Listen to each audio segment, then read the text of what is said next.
ধরো গাড়ি কেউ সামনে থাকো না, খালি আমি গাড়ি যাবো আসতে, এটা বুঝাই। ঠিক আছে, একটু মানে আমি লম্বা করে নিয়ে দেখাইতেছি, কারণ হচ্ছে যে ব্রেকটা দেখানোর জন্য। ঠিক আছে, এই যে আপনারা যখন গাড়িটা ছাড়েন কিন্তু ব্রেকটা যে হার্ড ধরেন, গাড়ি তো গতি অল্প অল্প না, যে আপনারা যখন চালান এখানে কি গাড়ি গতি বেশি, তাহলে আপনারা যে হার্ড ব্রেক দেন, তাহলে কি হার্ড ব্রেক দিলে গাড়ির কি ক্ষতি আছে না? ব্রেকের ক্ষতি নেই, চাকার ক্ষতি নেই।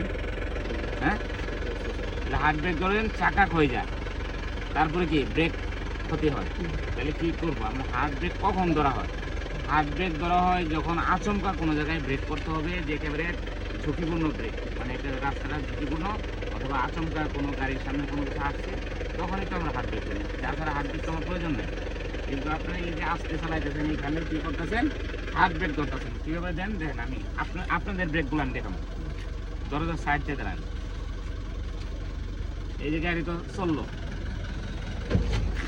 এইভাবে ধরেন, এইভাবে ধরেন না, এইভাবে যে ধরেন, ধরলে কি হলো, গাড়িতে যারা থাকবো হ্যাঁ মনে করেন যে একটা টুস খাইবো, আর গাড়িরও ক্ষতি, চাকার ক্ষতি, ব্রেকের ক্ষতি, তাই না?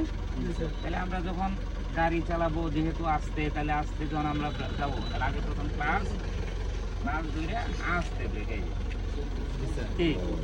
আবার গাড়ি যখন থামছে, তাই না, থামছে না, তাহলে আমরা ব্রেকটা কি ছাড়িয়ে দিতে পারি না? কিন্তু আপনারা কি করেন, এই ব্রেকের চাপ দিয়ে ধরে আছেন, তখন যখন গিয়ার ব্রেক দিলেন বা 1 নাম্বার আবার দিলেন, দেওয়ার পরে কি ব্রেকেই আছে, এই যে ব্রেকেই আছে, ক্লাস ছাড়তেছেন, এই যে গাড়ি এরকম হয় তখন আপনারা ছাড়েন, তাহলে কি এটা প্রেসার খায় না? গাড়ি যখন থামছে ক্লাস আপনি ব্রেকেতে পাশ সরাই ফেলান, মনে থাকবো এটি। মিডল থাকলে তো স্যার আমার ব্রেকের কোনো দরকার নেই। এই জিনিসটা যেন মনে থাকে, মনে থাকার জন্য এটা করলাম ভিডিওটা। ওকে।